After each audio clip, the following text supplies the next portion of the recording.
Welcome to news అడ్డా. నేను శ్రీసౌజన్య. ముందుగా headlines.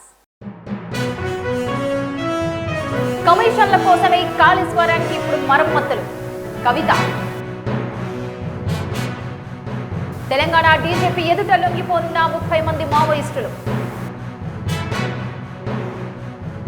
Congress నేత పవన్ ఖేడాకు తెలంగాణ హైకోర్టులో ఊరట. హైదరాబాద్ లో రౌడీ షీటర్లకు డ్రగ్ టెస్టులు. మాజీ సీఎం కేసీఆర్ సూచన మేరకు నీటి విడుదల. 8 మంది విద్యార్థులకు 6 ఉపాధ్యాయులు. ఇక వివరాల్లోకి వెళ్తే, కాళేశ్వరాన్ని వినియోగంలోకి తేవాలని ప్రభుత్వం నిర్ణయించడాన్ని స్వాగతిస్తున్నట్టు తెలంగాణ జాగృతి అధ్యక్షురాలు కవిత అన్నారు. 2.5 ఏళ్లు దారుణంగా వ్యవహరించి పంటలు ఎండబెట్టారని ఆరోపించారు. హైదరాబాద్లో కవిత మీడియాతో మాట్లాడారు. కమిషన్ల కోసమే ఇప్పుడు కాళేశ్వరానికి మరమ్మతులు అంటున్నారని మండిపడ్డారు. మున్సిపల్ అర్బన్ ఫారెస్ట్రీలో తీవ్రమైన అవినీతి జరుగుతోందన్నారు. రియల్ ఎస్టేట్ కోసం ఫ్యూచర్ సిటీ పేరుతో హైదరాబాద్కు నష్టం చేయొద్దని కోరారు. అదేవిధంగా ఈ నర్సరీ డిపార్ట్మెంట్లో ఎక్కడైతే అవినీతి జరుగుతుందో ముఖ్యమంత్రి గారు ఈ 1100 కోట్లు స్పెండ్ చేసినామని చెప్పినరో అందులో దాదాపుగా 6000 మంది ఎంప్లాయీస్ ఉంటారు. వాళ్ళకేం చేస్తున్నారు? ఇవాళ జీతాలు 13,800 రూపాయలు ఇస్తున్నారు. యాక్చువల్లీ వాళ్ళు స్కిల్డ్ లేబర్కి సెంట్రల్ గవర్నమెంట్ జీవో ప్రకారం మీరు 23,000 రూపాయలు ఇవ్వాలి. అది ఇవ్వకుండా కేవలం 13,800 రూపాయలు ఇస్తూ ఉన్నారు. ఖచ్చితంగా 23,800 వచ్చేటట్టుగా ప్రభుత్వం వెంటనే చర్యలు తీసుకోవాలి. 100 కోట్ల రూపాయలు నామినేషన్లో ఇవ్వడం కాదు, మీరు మొక్కలు పెంచడంలో, మొక్కల్ని పంచడంలో, మొక్కలు నాటడంలో, మొక్కలు కొనుగోలు చేయడంలో చేస్తున్నటువంటి అవినీతి అంతా కూడా తెలిసి మాట్లాడుతూ ఉన్నాం. అవినీతిని తక్షణం ఆపండి. ఎక్కడ పడితే అక్కడ నామినేషన్ ఇచ్చే వ్యవస్థ ఆపండి. నర్సరీలో పనిచేస్తున్నటువంటి 6,000 మంది పైచీలకు మీరు లేబరర్స్ని జీతాలు ఇవ్వాలి, స్కిల్డ్ లేబర్స్ కింద అని చెప్పి నేను కోరుతా ఉన్నాను. ఎట్ ద సేమ్ టైం మీ అందరికీ తెలుసు, ఆ ఔటర్ రింగ్ రోడ్లో ఉండేటటువంటి ఒక కంపెనీ పేరు మీద సిట్ వేసిండ్రు. మరి ముఖ్యమంత్రి గారు మేము బాగా అవినీతి జరిగింది, బీఆర్ఎస్ వాళ్ళు అమ్ముకున్నారని ఒక సిట్ వేసిండ్రు. ఆ సిట్ ఏమైందో ఇప్పటివరకు తెలుస్తలేదు. నాకు డౌట్ ఏమొస్తుందంటే మన సిట్టింగ్ అయిందేమో ముఖ్యమంత్రి గారితోనే, అందుకనే సిట్టు సంగతి బయటపడతలేదు అనిపిస్తుంది. ఎందుకంటే వై కాంప్రమైజ్? ఎందుకు వస్తలేదు డేటా? ఇవాళ ఔటర్ రింగ్ రోడ్లో జరుగుతున్న యాక్సిడెంట్లకు ఎవరు బాధ్యులండి? ఎంత గమ్మత్ ఉంటుందంటే, ఇప్పుడు ఆ కాంట్రాక్ట్ బీఆర్ఎస్లు ఇచ్చిందే, అది వీళ్ళు కొనసాగిస్తున్నదే. ఔటర్ రింగ్ రోడ్ పెద్దగా ఉంటుంది, మధ్యలో డివైడర్ ఉంటుంది కదా, ఆ రింగ్ రోడ్కు అటు ఇటు దాటేటప్పుడు టోల్ పైసలేమో కాంట్రాక్టర్ పోతాయట, మధ్యలో మొక్కలు చెట్లు మళ్ళీ డిపార్ట్మెంటే మెయింటైన్ చేయాలి. అంటే వానికి రోడ్ అమ్మిర్రు, దాని నుంచి ఎంతో కొంత గవర్నమెంట్కి రావాల్సింది పోయి ఉల్టా చెట్ల మీద ఖర్చు, మెయింటెనెన్స్ ఖర్చు మొత్తం కూడా వీళ్ళే పెట్టాలి. చాలా విచిత్రమైన పరిస్థితి ఉంది. మరి ముఖ్యమంత్రి గారు అసలు మీ డిపార్ట్మెంట్ను రివ్యూ చేస్తున్నారా, చేస్తలేరా? ఎందుకంటే ఔటర్ రింగ్ రోడ్ మొత్తం పొడవు 153 కిలోమీటర్లు ఉంటే అందులో 40 కిలోమీటర్లకు 200 మంది లేబరర్స్ ఉండాలి.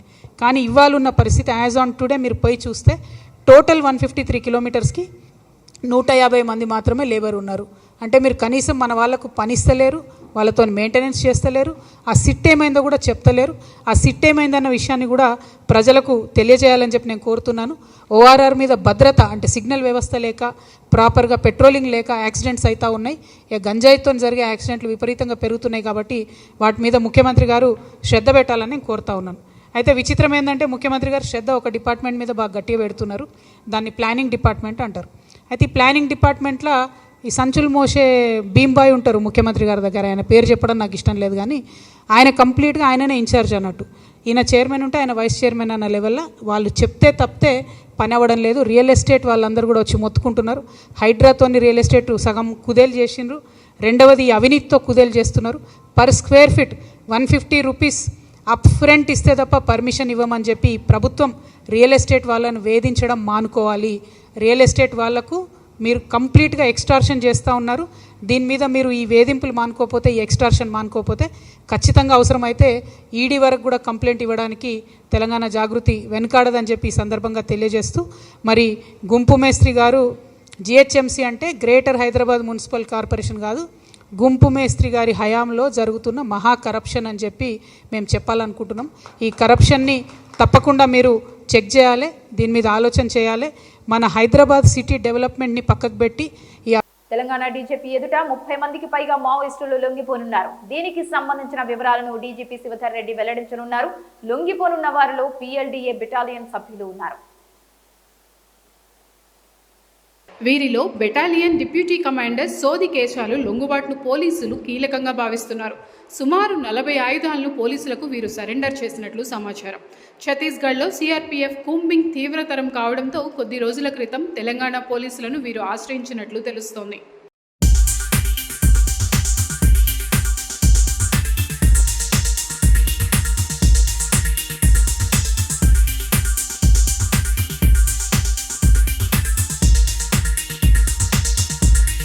కాంగ్రెస్ నేత పవన్ ఖేడాకు తెలంగాణ హైకోర్టులో ఊరట లభించింది. వారం పాటు కోర్టు ముందస్తు బెయిల్ మంజూరు చేసింది.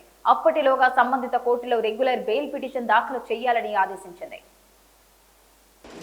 అస్సాం సీఎం హిమంత బిశ్వేశ్వర సతీమణిపై పవన్ ఖేడా ఆరోపణలు చేశారు. ఆమెకు 3 దేశాల పాస్పోర్ట్లు ఉన్నాయని, దీంతో పాటు ఆమె ఆస్తులను అఫిడవిట్లలో వెల్లడించకుండా దాచిపెట్టారని ఆరోపించిన విషయం తెలిసిందే.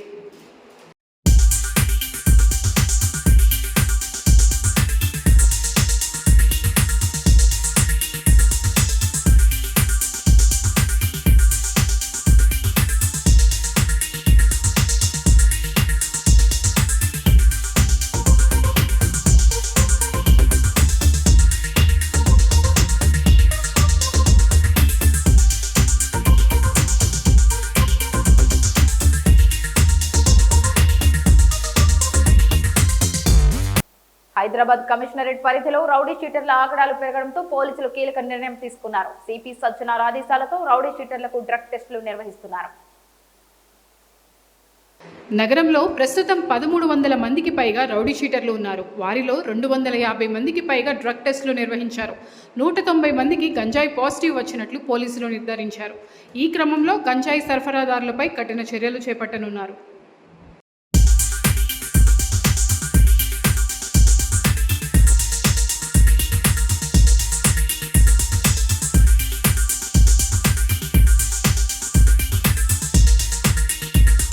మాజీ సీఎం కేసీఆర్ సూచన మేరకు గురువారం నీటిపారుదల శాఖ అధికారులు జలాశయం నుంచి కాలువల్లోకి నీటిని విడుదల చేశారు. కొండపోచమ్మ సాగర్ జలాశయం నుంచి సంగారెడ్డి, ఆలేరు కాలువల ద్వారా సాగునీటి అవసరాలకు చాలా రోజులుగా నీటిని వదులుతున్నారు. సిద్దిపేట జిల్లా ములుగు మండలం కొచ్చాల, అల్లీనగర్, అడవి మస్జిద్, క్షీరసాగర్, జప్తి సింగాయిపల్లి వరకు ఉన్న కాలువకు నీటిని వదలి ఆయా గ్రామాల పరిధిలో పంటలు ఎండిపోతున్నాయని, నీటిని విడుదల చేయించాలని ఉమ్మడి మెదక్ జిల్లా టీసీసీబీ మాజీ డైరెక్టర్ అంజిరెడ్డి దృష్టికి రైతులు తీసుకువెళ్లగా ఆయన ఎర్రవల్లి వ్యవసాయ క్షేత్రంలో ఉన్న మాజీ సీఎం కేసీఆర్కు విన్నవించారు. స్పందించిన కేసీఆర్ నీటిపారుదల శాఖ ఉన్నతాధికారులతో ఫోన్లో మాట్లాడారు. పంటలు ఎండిపోతున్నాయని, వెంటనే నీటిని విడుదల చేయాలని అధికారులకు సూచించడంతో వారు విడుదల చేశారు. కాల్వలో ప్రవహిస్తున్న నీటిని అంజిరెడ్డి అధికారులు పరిశీలించారు. ఈ సందర్భంగా మాజీ సీఎం కేసీఆర్కు రైతులు కృతజ్ఞతలు తెలిపారు.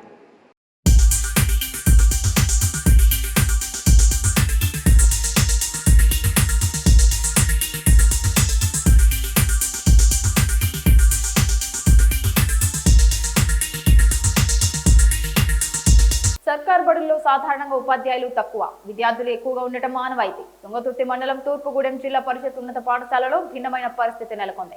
ఇక్కడ 6వ తరగతిలో 1, 7లో 2, 8లో 3, 9లో 2 మాత్రమే ఉన్నారు. వీరికి బోధించడానికి 6 ఉపాధ్యాయులు ఉండటం విశేషం. టీచర్లు నిత్యం బడికి వస్తున్నా ఉన్న కొద్దిపాటి పిల్లలు సక్రమంగా పాఠశాలకు రావడం లేదు.